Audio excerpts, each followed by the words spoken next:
እግዚአብሔር ያለ ማንም የለም በሉ። እግዚአብሔር ያለ ማንም የለም። አንድ ድገሙልኝ በእናታችሁ። እግዚአብሔር ያለ ማንም የለም። እኔም ለበላችሁ እንደ እግዚአብሔር ያለ ማንም የለም። አሜን። ሃሌሉያ። ክብር ለእግዚአብሔር ይሁን። አሜን። በጣም ነው እዚህ ቦታ መገኘቴ ደስ ያለኝ። ያው እንዳጋጣሚ ጓደኛዬ ትሱ ናት እንግዲህ ጋብዛ ወደዚህ ያመጣችኝ። የኔ ሁለት ምስክርነት ነውና አንደኛው የቆየና አንደኛው ደግሞ ባለፈው ሐሙስ ማታ የሆነልኝ ነገር ነውና እንዳጋጣሚ ያው ብዙ ቦታም ተገልግያለሁ ብዙ ነገርም ነበር፣ ግን እሱ ጋር መጥቼ ረስቷል መሰለኝ አላውቅም፣ ብቻ አንድ ሁለት ወር ምናምን ይሆናል ብዬ አስባለሁና በቃ ውስጥ የነበረው ነገር በጣም ጥያቄ ነበር። እግዚአብሔር የሚናገረው ሌላ፣ እኔ ግን እከራከራለሁ። በጣም ጥያቄ ውስጥ ገብቼ ጌታ ሆይ ምንድነው? እኔ ጸልያለሁ፣ እኔ በጌታ ፊት አለው ለምንድነው ብዬ ያልኩትን ነገር እግዚአብሔር በሱ ሆኖ መልሱን ሰጥቶኛል። የእግዚአብሔር እጅ እንደሌለ በሌለበት እንደለፋው አገለገለኝ እሱ። ከዛ ቀን ወዲያ የሚያቆኝ ቤተሰቦች ወገኖች ያውቃሉ። ከዛ ቀን ወዲያ በቃ ማቄ ሁሉ ተበተነ፣ ራሴ ማንነቴም ተመለሰ፣ ሰላሜን አገኘ፣ ወደ ጸጋዬ ተመለስኩ።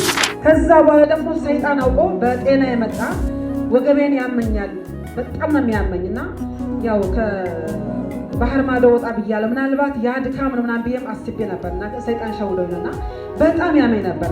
ከዛ በኋላ በቅርቡ ደግሞ ጀርባዬን እንደ እሳት ያቃጥለኛል። ሮብ ቀን ተራራ ለመጸለይ ሄጃለሁ። እዛው ልጸልይ፣ ጌታ ሆይ እኔ ምጸልይ ነኝ፣ እባክህ በሽታ ከሰይጣን ነው ካንተ አይደለም ስከራከር ነበረ። ከዛ ኩላሊቴን በጣም የሚያሰቃይ በጣም ያመኛልና ለሌላው መልክ ሲመጣ ግራ ኩላሊትሽን ብሎ ሲል ዋግንጀ ስለነበር ደንግጬ ተነሳሁ። ቆይ እሺ ቆሜ ጸልይልሻለሁና ለዛችኛው ጸለየ። ወዲያው ጸለየልኝ። ጌታ እንደተናገረው ያው ምግብ አብልተውኛል፣ ዶሮ አብልተውኝ ነበር። ከዛ የተነሳ በቃ ተጫነ መጣ። ጸልያለሁ፣ በጣም ያስጨንቀኛልና ከዛሽ ቀን ምሽት ገና ቤቴ ሳልደርስ ነው ተፈውሼ ቀረሁት። በእውነት ብዙ ጊዜ እውነት ለመናገር ይሄን ነገር እያመመኝ ነው ብዬ ነግሬያቸው ጸልየውልኛል፣ ግን ተመልሶ ይመጣ ነበር።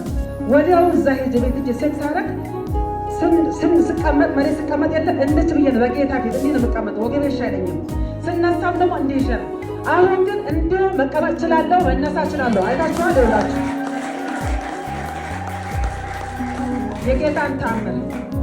ሐዋሳ 4 ዓመት ኖሬያለሁ፣ ግን ለፊቱ ለማጋነን ብዬ አይደለም፣ በጌታ ፊት ነው።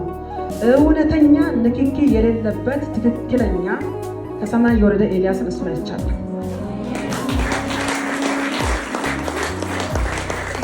እና ይሄ ልላችሁ ምንድነው ያው ብዙዋን